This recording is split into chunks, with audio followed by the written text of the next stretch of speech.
Hello everyone, welcome to today's session where we're going to look at the poem Go and Catch a Falling Star by John Donne. This 27-line poem was published in the volume Songs and Sonnets after the death of the poet.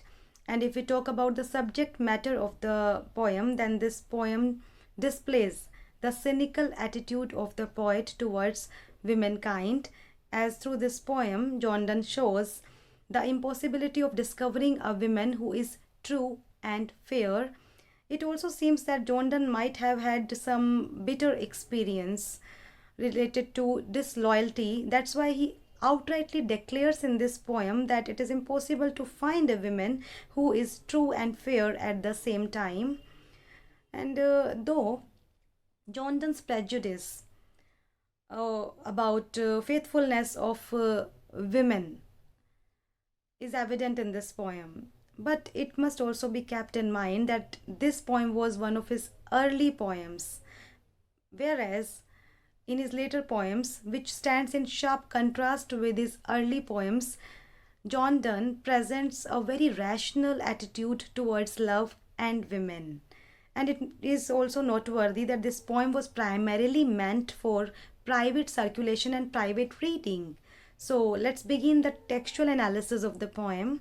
Before I read the text, I would like to tell you that in order to establish his notion of impossibility of finding a true and faithful woman, John Donne is drawing such images which are related to impossible and strange deeds. So let's begin the reading. Go and catch a falling star, get with child a mandrake root, tell me where all past years are. So after reading these few lines, I hope that you have got the idea that here the speaker is directing a listener to do a number of impossible things like go and catch a falling star. Now everybody knows that catching a falling star or meteor is an impossible task. We can't catch it. Get with child a mandrake root, or the second impossible task is to get a human child from a mandrake root. Mandrake is a plant which resembles human form, which is like a human structure, but it can't bear a child. That's why this is the next impossible task. And the third impossible task in the list is tell me where all past years are. So here the poet is asking for the place where all the past years have gone, and everybody knows this, that nobody knows the place where from where time comes and where it does go. So that's why it is also impossible to tell the place where past years are, or who cleft the devil's foot. And here he is asking for the name of the person who divided the devil's foot. It is related to mythology, where there was someone who split devil's foot, but nobody knows who did it. So that's why here John Donne is asking for this impossible deed, that tell the name of the person who cleft the devil's foot. And then the next in the list is teach me to hear mermaids singing. And here he is asking the listener to teach or to listen the music, to learn the music, to learn that how to listen the music of mermaids. Now here mermaid is also a part of mythology. It is a mythical character. Mermaids are actually the body of mermaid is actually a woman body with the tail. Instead of legs, they have tail. So and John Donne knows that mermaids don't exist, as they are a mythical character. That's why he has enlisted this task too in his impossible task, that teach me to hear mermaids singing. It is impossible to listen the mermaid singing because they don't exist even. They are a part of myth. Or to keep off envy's stinging. And this statement is a direct satire on human nature, where John Donne is establishing this fact that it is impossible to keep off, it is impossible to remove envy or jealousy from human nature, because it is a very part of human nature. So this is a next impossible task, that it is impossible to or to keep off envy singing. It is impossible to remove envy from human nature. And the last one is, and find what wind serves to advance on an honest mind. That it is impossible to find a wind or a climate which promotes man's honesty, which promotes a mind on honest minds. There is no such climate, as corruption is prevalent. So after these far-fetched imagery, we can sense the mastery of John Donne, that how that how witty he was, that how he masterfully he has drawn such far-fetched imagery to establish the fact that it may be possible that somebody anyhow managed to do all these, to perform all these impossible tasks, but it is impossible to find a woman who is true and fair at the same time. Then there is the next stanza. This is the second one, and here too, Pop John Donne is maintaining the flow. He is maintaining this flow of the first stanza by illustrating another impossible task. It goes thus: If thou beest born to strange sights, things invisible to see. So here John Donne is addressing to his implied reader that if you are the one who is born with the superhuman qualities, who can see the strange sights which nobody can see, which others can't see, which are invisible to others, which you can see.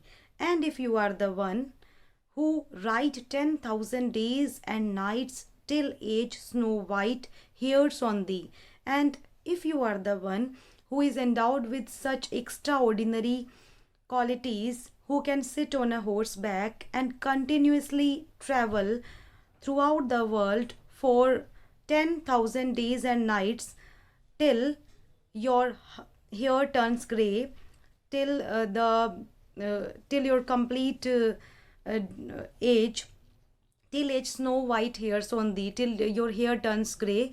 That means you visit, or you take a whole round of the whole world till your hair turns grey. Then thou, when thou returnest, wilt tell me all strange wonders that befell thee. And then on your return, you will be able to describe all those wonderful sights, scenes, and imageries which you have encountered with during your this long journey and traveling. So, but there is this but, that as he's saying that thou, when thou returnest, will tell me. It is easy that you can tell me all strange wonders that befell thee, but you will find yourself helpless in swearing the oath, or in swearing in telling, or in swearing the oath of ever found, if that you can't say it with confidence that you have ever found a woman, even after this long exhausting journey. When your heart, your hair turns gray, it will be impossible to tell for you that you have ever encountered or found a woman who is true and fair. Then this is the last stanza, and it is the third one, where Donne continues, where he further says, if thou finds one, let me know. Such a pilgrimage were sweet.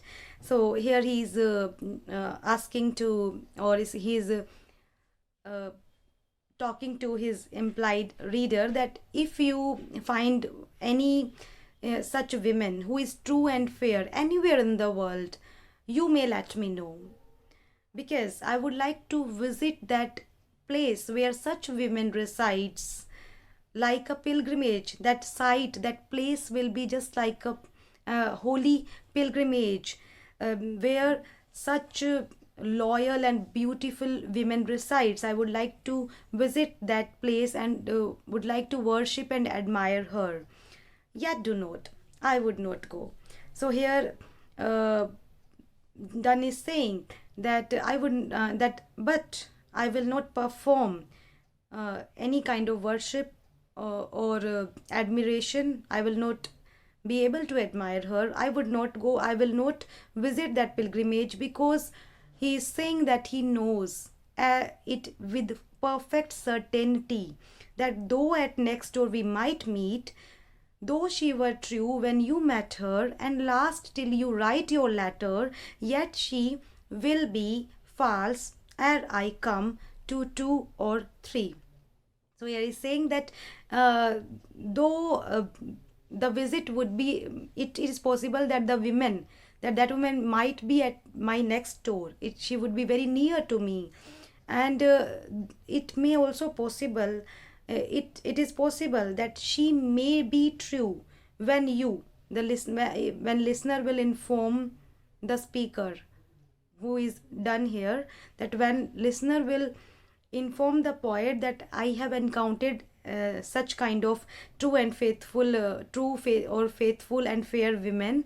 So, but it is a temporary. This encounter is very temporary, as and his journey would be futile, because it may be that she may be true when the listener met her, or when the listener was writing letter to her, but there is a certainty, or there is a complete possibility that the moment when the speaker reaches her, it may be, see the irony, or see the exaggeration here, that how much he exaggerated, that it is very impossible, the impossibility is exaggerated here.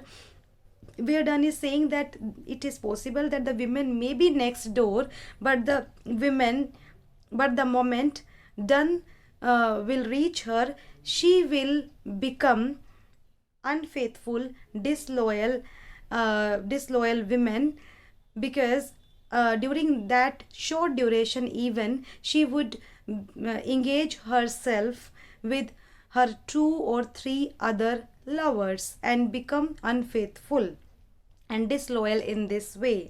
And I come to two or three. So this was the poem, Go and Catch a Falling Star. The theme is very evident, that it is an aptitude of disbelief about faithfulness of women. So whatever the mood of the poet was, as I have told you, that it seems that he has encountered some very bitter experience regarding disloyalty. So whatever the mood of the poet was, but the poem is remarkable for its such imageries which are commonly beyond imagination, and that too in a very colloquial form. This poem is written in a very colloquial form. So that's all for today, and I look forward to see you in the next session. Thank you for listening.